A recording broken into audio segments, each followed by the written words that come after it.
लोग हमारे पीछे देख रहे हो जिस चीज़ को, ये हैं गन्ना। और हम लोगों के इधर इसे केतारी कहते हैं, केतारी के नाम से जाने जाते हैं। और अन्य अन्य क्षेत्रों के अनुसार गन्ना। और आप लोगों के क्षेत्रों में इसे क्या कहते हैं, कृपया कमेंट बॉक्स में बताइएगा। और मैं आप लोगों को बता दूं, इसका वीडियो बनाने के लिए हम 3 से 4 किलोमीटर पैदल चल करके खेत यहाँ तक पहुँचे हैं। क्यों पहुँचे हैं और आप लोगों को क्यों दिखा रहा हूँ, इसीलिए दिखा रहा हूँ कि इसका खेती हम लोगों के इधर से धीरे धीरे ख़त्म हो रहे हैं। और हम लोग चाहते हैं इसका विकास हो, बढ़ोतरी हो और अधिक से अधिक किसान भाई इनका खेती करे। अब सरकार का ध्यान नहीं है और जिस व्यक्ति को गन्ना मंत्री के पद पर नियुक्त किए गए, तैनात किए गए हैं, वो भी भटक रहे हैं। कभी बड़े बड़े लोगों के गले मिलाते हैं, हाथ मिलाते हैं, फ़ोटो खिंचवाते हैं, वीडियो बनवाते हैं। मैं तमाम भारत के जितने भी राज्य हैं और उस राज्य के गन्ना मंत्री जी हैं उनसे मैं कहना चाहता हूं, जिसके के लिए आपको नियुक्त किए गए हैं, तैनात किए गए हैं और जिस कार्य के लिए किए गए हैं उसको पूरा कीजिए। और गन्ना का जो खेती का किसान है उनसे मिलिए और उसका संगठन बनाइए और संगठन बना करके आगे ले जाइए, आगे बढ़ाइए और गरीबों की समस्याओं का समाधान कीजिए। तो अब मैं बिहार के गन्ना मंत्री जी से पूछना चाहता हूं, माननीय संजय पासवान जी से, आपका जो कार्य हम देखे हैं हमें अच्छा नहीं लगा है। आप जितने की अन्य लोगों से मिलते हो, अगर उतने अधिक किसान मजदूर से मिलते और जो कम से कम इतना काम करते कि जो बड़े बड़े किसान हैं गन्ना का, उससे अगर मिल लेते और संगठन बना करके काम और बताते किस तरह से खेती करना है, तो स्वभाव है कि गन्ना खेती में बढ़ोतरी देखने को मिलता। लेकिन आप ना जाने किस मार्गों में चल रहे हैं। तो मैं आप लोगों को अवगत करा देने के लिए चाहता हूं, हमारे बिहार के जो गन्ना मंत्री जी हैं इस पर ध्यान नहीं देते हैं। तो देखिए गन्ना मंत्री जी का क्या काम है। गन्ने का उचित मूल्य तय करना, किसानों को उनकी उपज का लाभकारी मूल्य दिलाने के लिए चीनी मिल मालिकों और किसानों प्रतिनिधियों के साथ बैठकर के गन्ना मूल्य निर्धारित करना, ये गन्ना मंत्री जी का काम है।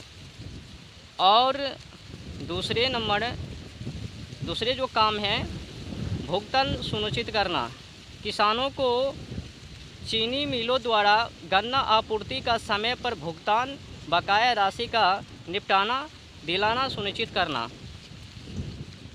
ये हो लिया। और फिर आगे हैं, अब देखते जाइएगा हमारे गन्ना मंत्री जी पता नहीं कहाँ कहाँ बौख रहे हैं और इन चीज़ों पर ध्यान नहीं। फिर आगे का काम है कृषि तकनीकी सहायता, किसानों को गन्ने की उन्नति और अधिक उपज देने वाली प्रजातियों के बारे में जागरूक करना तथा फसल प्रबंधन, सिंचाई और कीट नियंत्रण की तकनीकी सलाह देना। तो एक काम है गन्ना मंत्री जी का। अब बताइए, कीटनाशक हो, बढ़ोतरी हो, उपज के लिए क्या क्या करना है, क्या क्या डालना है, कैसे करना है, ये गन्ना मंत्री जी को कब समझ में आवे। अब जब गन्ना मंत्री जी किसानों से मिलते ही नहीं हैं, किसान मजदूर के पास जाते ही नहीं हैं, और जो बड़े बड़े गन्ना कृषि सलाहकार हैं या कृषि लोग हैं, उनसे जब हमारे बिहार के गन्ना मंत्री जी मिलते ही नहीं हैं और संगठन बना करके काम करते ही नहीं हैं, तो फिर समस्याओं का समाधान कैसे होवे। तो गन्ना मंत्री जी गन्ना के जो खेती बाड़ी कर रहे हैं किसान, उनसे तो मिले, संगठन बना करके तो काम करे। मैं इतना तो ज़रूर कहूँगा कि हर एक व्यक्ति से मिलना संभव नहीं है, लेकिन जो बड़े बड़े गन्ना खेती की जो कृषि है, किसान हैं, उसे तो मिल लो। उसी से बातचीत कर लो और उनको बता दो कि इस तरह से काम करना है, कैसे करना है, किस तरह से बढ़ोतरी करना है। जो छोटे छोटे किसान हैं उनको किस तरह से खेती बाड़ी करना है ताकि आगे बढ़े। हाँ, कीटनाशक कीटाणुओं से कैसे बचना है, किस तरह से बढ़ोतरी करना है, उपज को बढ़ाना है, उर्वरक शक्ति मिट्टी को बढ़ाना है। मिट्टी में जब तक आप बड़े बड़े किसानों से नहीं मिलिएगा, कम से कम बड़े बड़े किसानों से ही मिल लीजिए ना, और उनको बताइए, बार बार बताइए। अगर किसान सुन करके और मुग्ध हो जाते हैं, ध्यान नहीं देते हैं, तो बार बार उनसे मिलिए। अगर वो काम नहीं कर रहे हैं तो अगले किसान से मिलिए, उनको बताइए इस तरह से काम करना है। और जो छोटे छोटे किसान हैं वहाँ तक आपको पहुँचना है, प्रसारित करना है, उनको बताना है किस तरह से गन्ना खेती करना है और गन्ना खेती को आगे ले जाना है।